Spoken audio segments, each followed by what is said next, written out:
Last night's dinner was the most fun dinner I've had in that room since I started working here. You can just tell that you love priests and seminarians. It's in you. You can tell it the minute you walk in the door how dedicated all of you are. And that, from my perspective, is edification for all of the work that I do, that my colleagues do at the seminary. And I can't tell you how grateful I am to you for your work on behalf of seminarians. It's perhaps unseen, but absolutely necessary. Absolutely necessary. So I just want to begin with that, with a huge thank you to all of you, and for the honor, absolute honor, to get to talk to you today.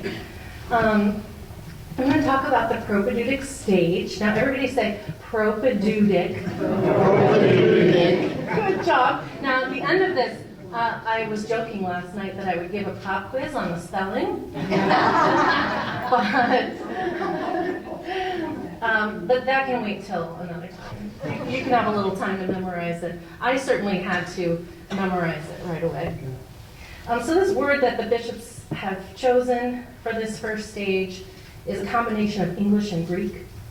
And it refers to preliminary study, an introduction to study. And that is the joyful, beautiful work that we have to do with seminarians when they first arrive on the hilltop, and in every seminary, nationwide, worldwide. So I'm trying to leave some room at the end for questions, but I know we may not have that. So I want to just invite you to ask me questions anytime. I'll be here through dinner. And then certainly you can, email me or whatever. I have my email at the end.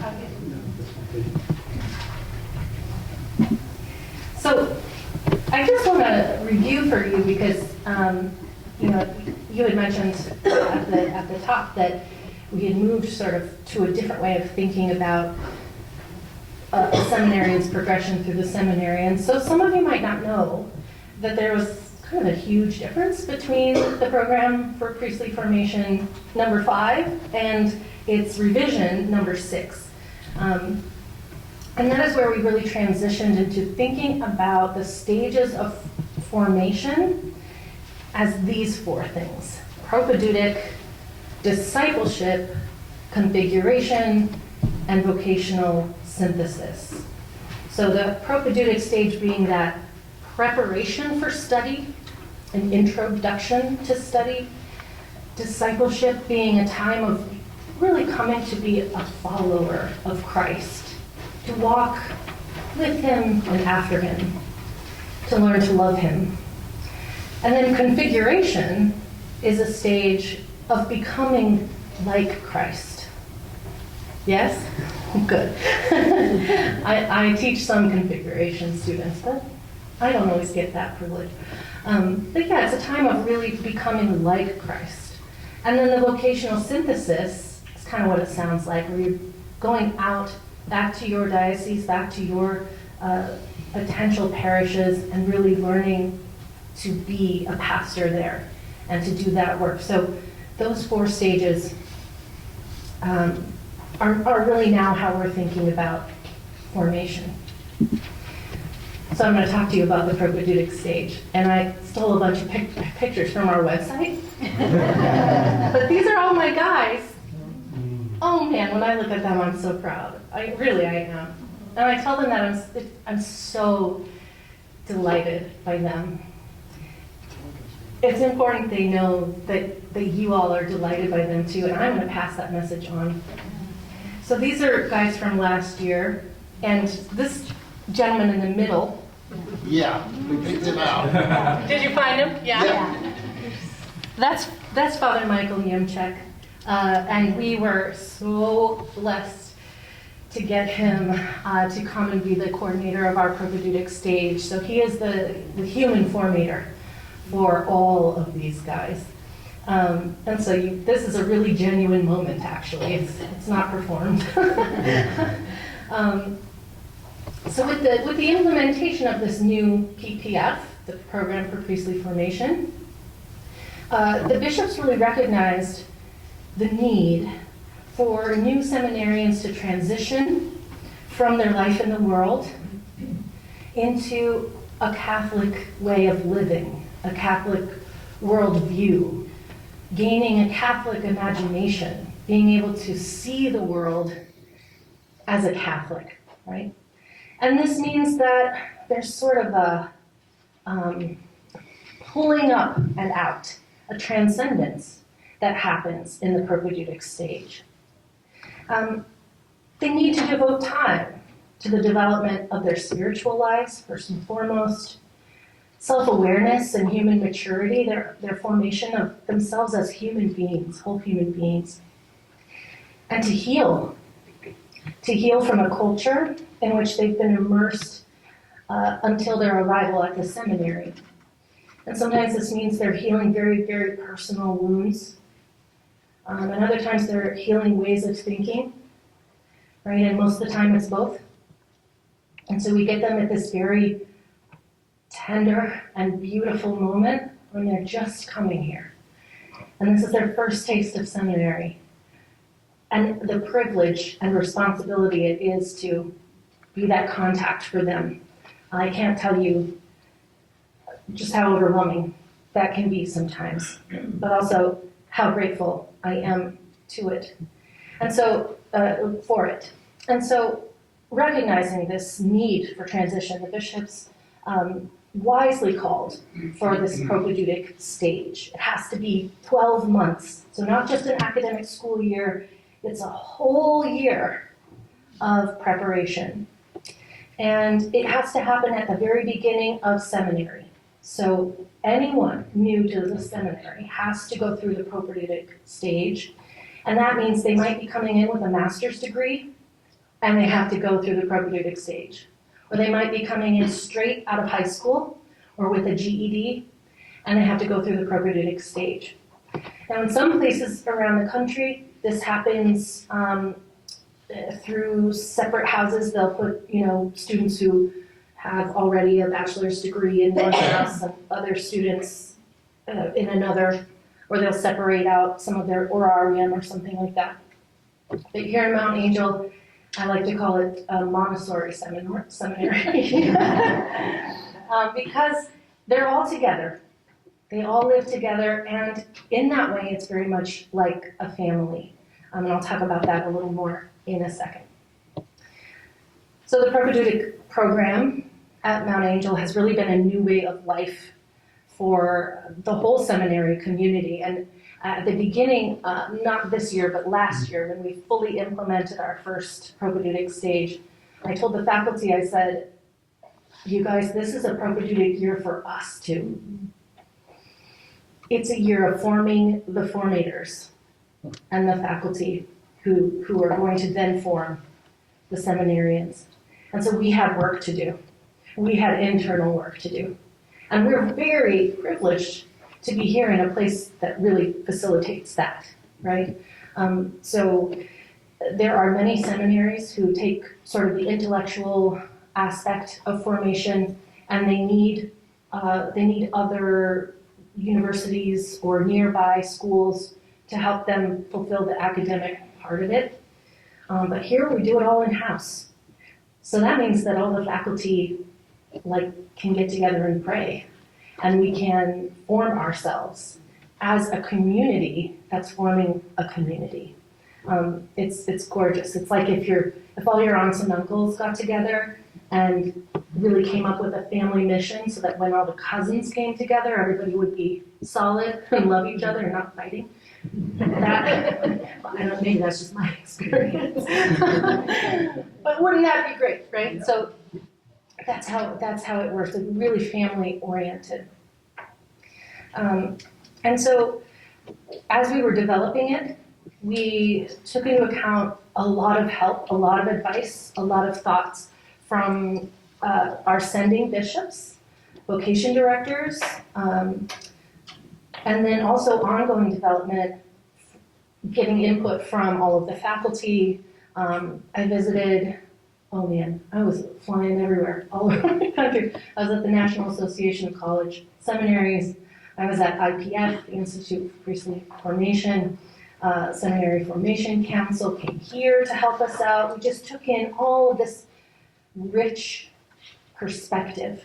And then we designed a program led by Father Niemczek, myself, and Father William Dillard that would, as cohesively as possible, pull together all the good things from what we learned.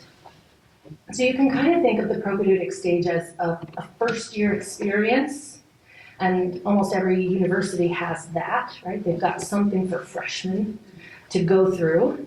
And in our first-year experience, it's not just about their academic, challenges or whatever. It's about their whole person. And in fact, it's more about their human and spiritual formation than anything else. It's very, very important to us as we develop this program and as we continue to tweak it and make it better and better, that we keep central the principle of accompaniment. Accompaniment is part of that family atmosphere that we really want to cultivate here. That means that the students, the seminarians, are accompanying each other through this very difficult stage. They're accompanying each other in healing, in learning about themselves, which is the hardest thing you can do, right? That's what I tell them. Your academics, yeah. But learning about yourself and owning that, facing it, that's some of the hardest work that you'll do in the seminary. So the Propaedeutic stage is not the easy stage, although it's been billed that way. And I would like to have a word with some of those people. But it's not the easy stage. It's the most important. It's the most important stage. So accompaniment. They accompany each other, and that's why I love the Montessori field. I love that the older ones are teaching the younger ones, and the younger ones are teaching the older ones. Every single one, very much like Abbot Jeremy was saying this morning, every single member of this community has something to give and something to receive. And that's one of the first things they learn. Like, who can teach me how to change a tire? Who can teach me how to cook a meal? How to do a load of laundry? How to, right? It's necessary.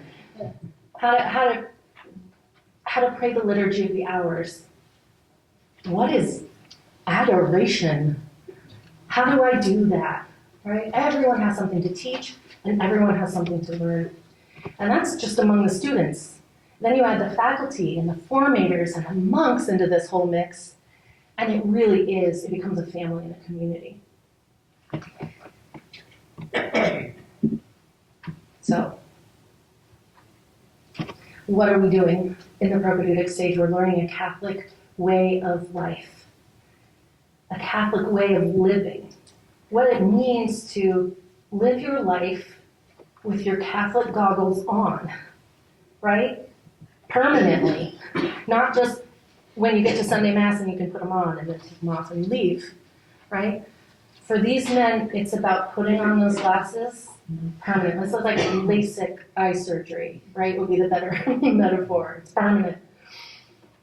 So to achieve this familial environment, right, this environment of family, to learn this Catholic way of life, oh, there's Jeremy, right there in the center of the picture. He was our oldest one last year. We had 18 last year, and he was our oldest at 43, started his discernment. And I'll tell you what, he's a Montana guy, so we get along really well. And he's just a gem. Oh, I just love him. Okay, sorry. I can't help myself. So to achieve this family environment, and to bring seminarians into a Catholic way of living, a Catholic worldview, we don't just simply teach them the theory of that view, right? They don't just sit in class and learn, like, here's the set of rules that you have to learn to be a Catholic, and here's how you would implement those rules in this particular vocation. No, they live it. It's immediate. When they come onto the hilltop, the very first day, it's Mass. It's Liturgy of the Hours. They're literally walking the walk. Even before they learn some of the theory at all, right? They're immersed in this Catholic way of living. And so part of this means that the Propaedeutic house, where they live, has to be separate, right? And this is something that the bishops foresaw. They knew this was going to be important.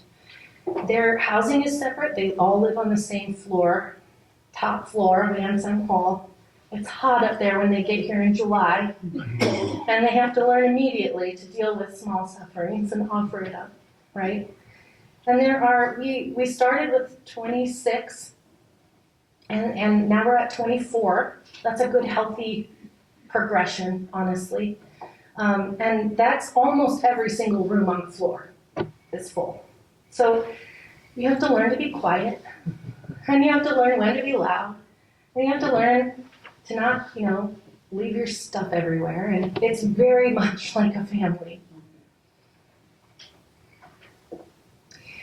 So their house is distinct. It's separate from the other seminarians. But it's not isolated. It's not like you can't talk to each other, right? You guys still have dinners with your diocesan brothers and things like that.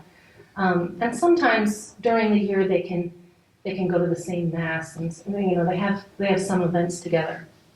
But it's a distinct community, and that's because it builds their bond.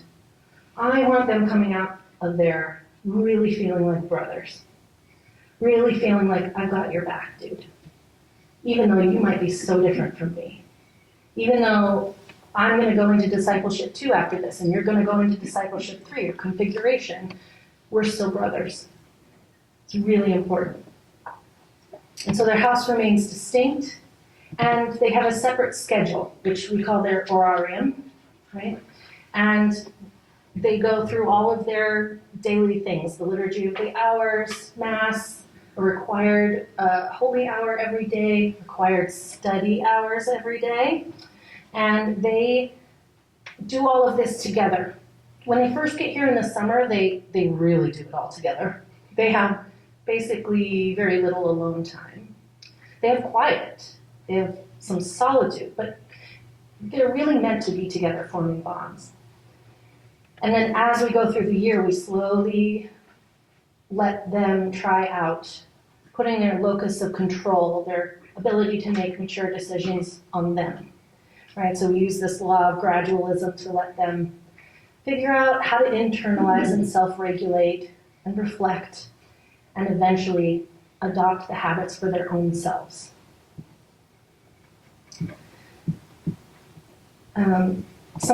One last thing that helps them develop this Catholic way of life, this new worldview, is our proximity to the Abbey and its rich ways, as Abbot Jeremy was talking about this morning.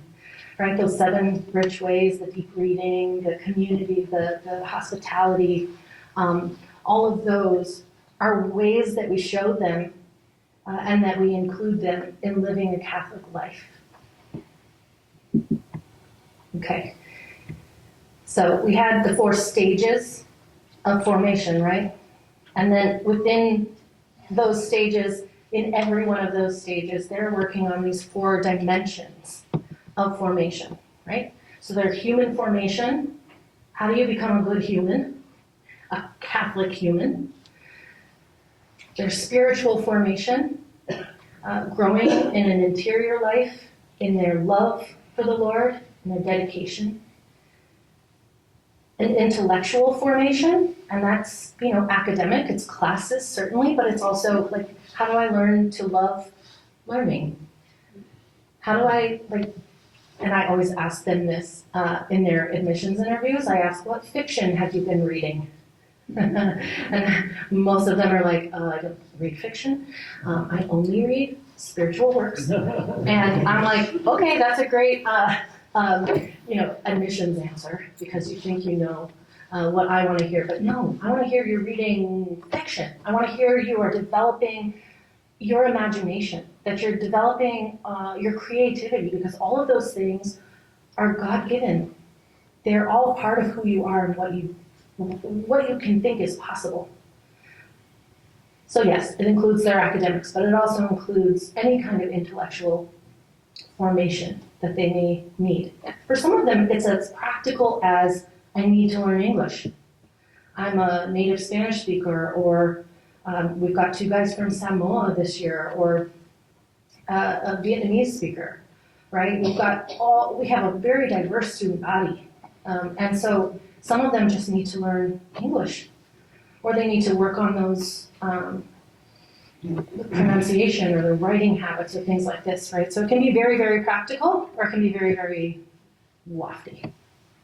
And then they have a pastoral formation, which is their formation in charity.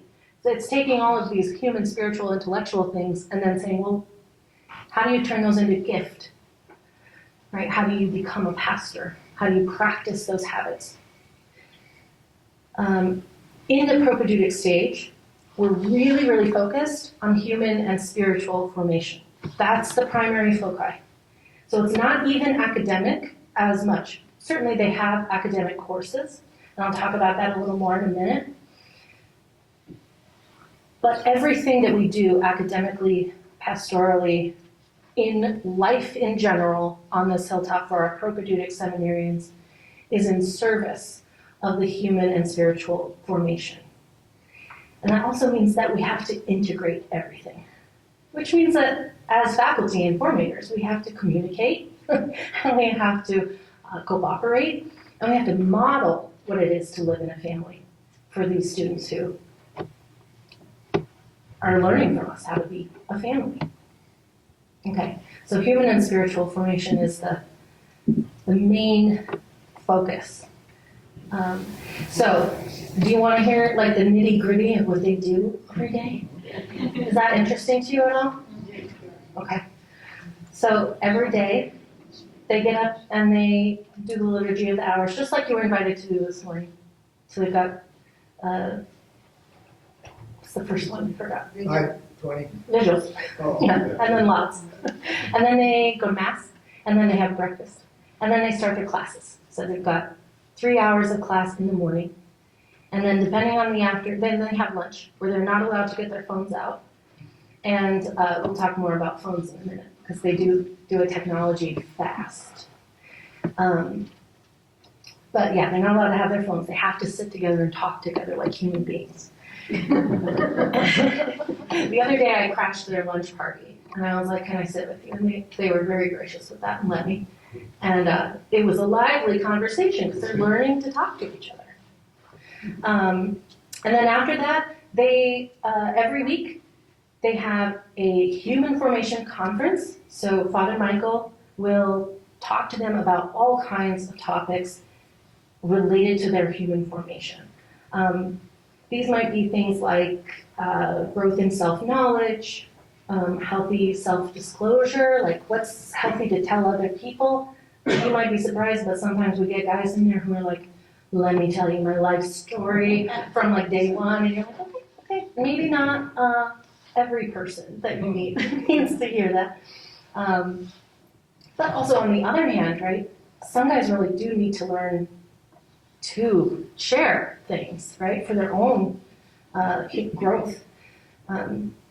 They talk about things like discernment, virtuous living, and then about that same time after lunch, on another day of the week, every week, they have a spiritual formation conference with Father Dillard, and they work on all kinds of topics. Benchmarks for this stage are in the PPF, well, all the benchmarks, yeah, for Propaedeutic are in the PPF, and so Father Dillard has a very clear way of going, if you've ever met him, you would agree. He has a very clear way of progressing through these topics. And those include the Augustine way, did I say it right? The Augustine way, celibacy formation program.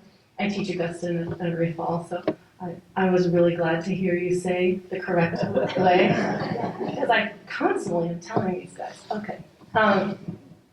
So then they meet individually with their formators. So they have individual meetings, and with a huge group, like 24 of them, it stretches us to our capacity, but mostly Father Dillard and Father Michael, who really meet with them every other week individually. I definitely am stretched in my capacity too. They come to my office hours lots and lots to talk about academic things, but I also teach all over the rest of the seminary, so I do have obligations to those students as well.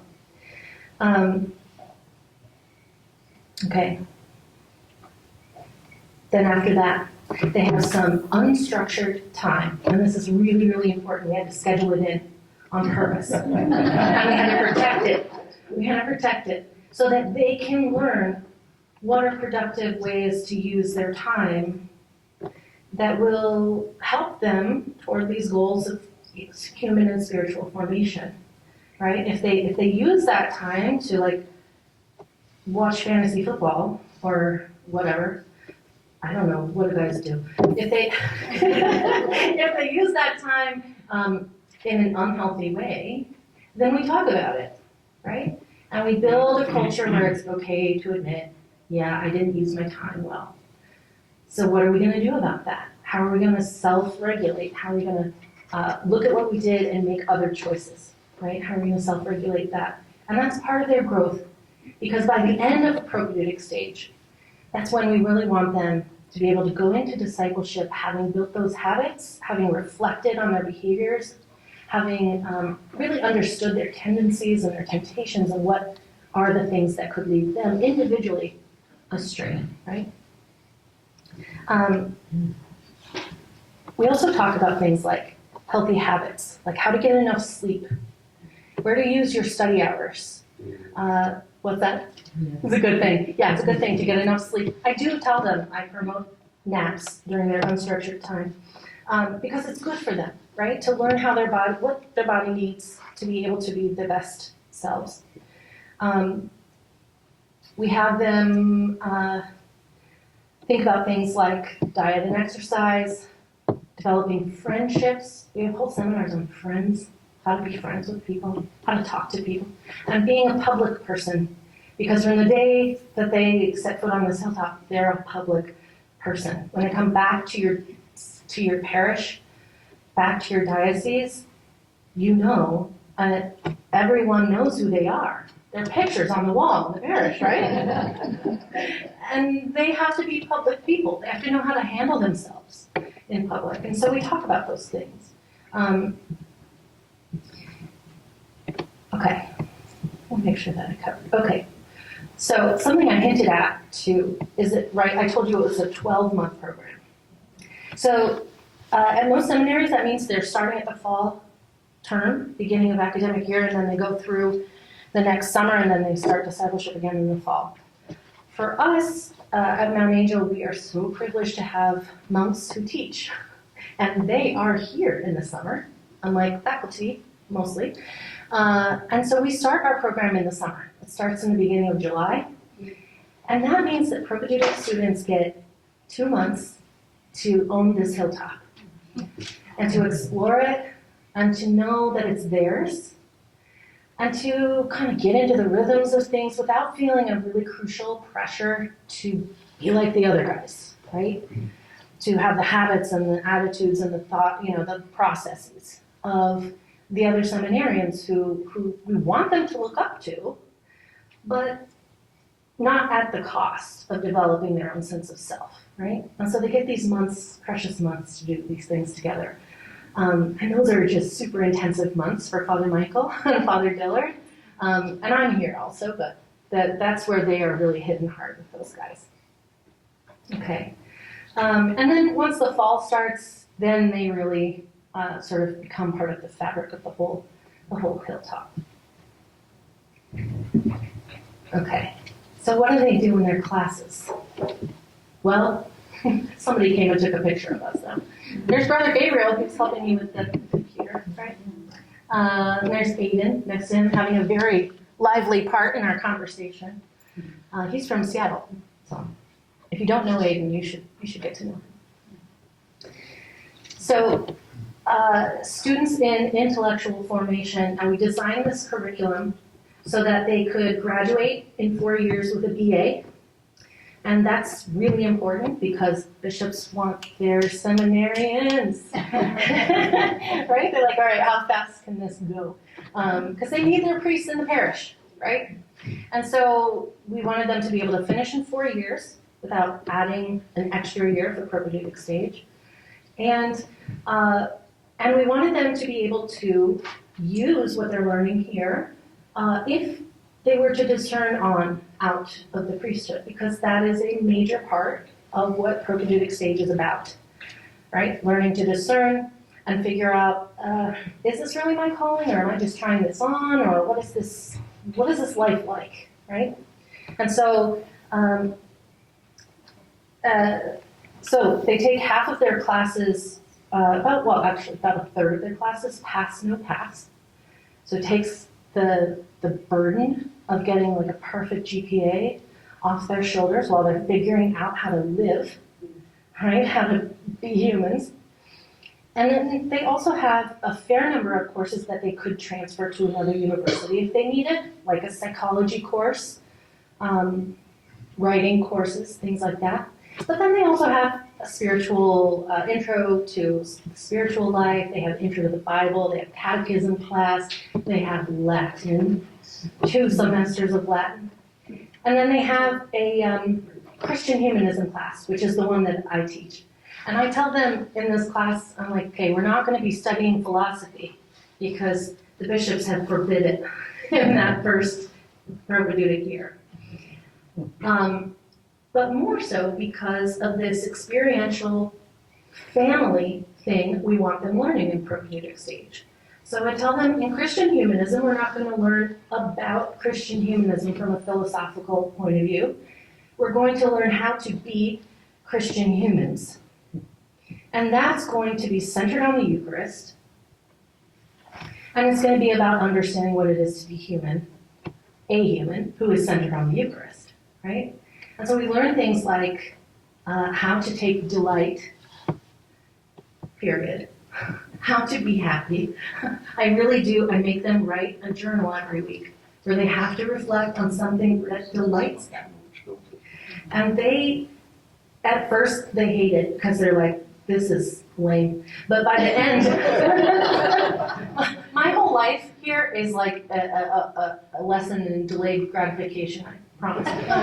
By the end of it, though, they're writing delights for me without the assignment. Like, they're sending them to me over the summer. They're actually learning how to look at this beautiful place we have and at their beautiful lives and to take delight in it. And that is being a Christian human. They learn about their emotional lives, what it means to feel an emotion and then not immediately act upon it, what it means to self-regulate your feelings and that feelings are okay.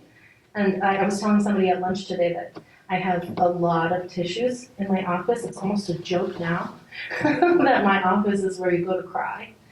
And that's a beautiful privilege and responsibility, right? That if they feel safe enough to cry, then they are in a family. Then they are in a family. And I take that really seriously. So when they refer to me as the Propa Mom, that is the highest honor. It is the highest honor. So you get some older guys that already have a BA. Yeah. So how do they fit? Yeah, so what do we do with the older guys who already have a BA or a master's degree? So what we do is we decide, do they need to still earn their philosophy credits, which are required for seminary formation? Or do they already have those philosophy credits? If they need to still learn their philosophy, then they go into the certificate or the master's in philosophy program, and that's part of the discipleship stage. So where before we would have called it like pre-theo, we would have called it pre-theo. Now it's still discipleship, but we have academic mechanisms for that, and then they become part of that cohort. So, and we'll take transfer credits. So you can tell your guys that we don't, as long as their transfer credits make sense for a liberal arts program, we're happy to take those. And the buck stops with me. I'm in charge of that. So, you know, they can always come and talk to me about that, or if they have questions, they can email me, or whatever you like. I'm here. Yeah, she's, will be here till then.